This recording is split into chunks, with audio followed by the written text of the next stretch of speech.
Hi friends, ఎలా ఉన్నారు? ఈరోజు మనం కొన్ని ఇంగ్లీష్లో ఉన్న వర్డ్స్ని తెలుగులో ఏమంటారో తెలుసుకుందాం. ఓకేనా? First one practising, PRACTISING, practising అంటే సాధన. Second one finishing, FINISHING, finishing పూర్తి చేయడం.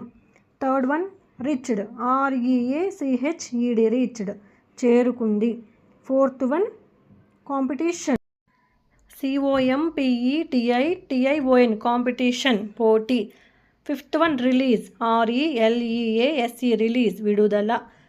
Sixth one organise, ORGANIZE, organise నిర్వహించండి. Seventh one awarded, AWARDED, awarded ప్రదానం చేశారు.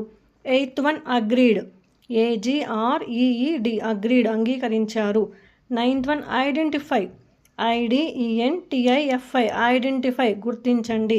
Tenth one granted, GRANTED, granted మంజూరు చేసింది. Thanks for watching.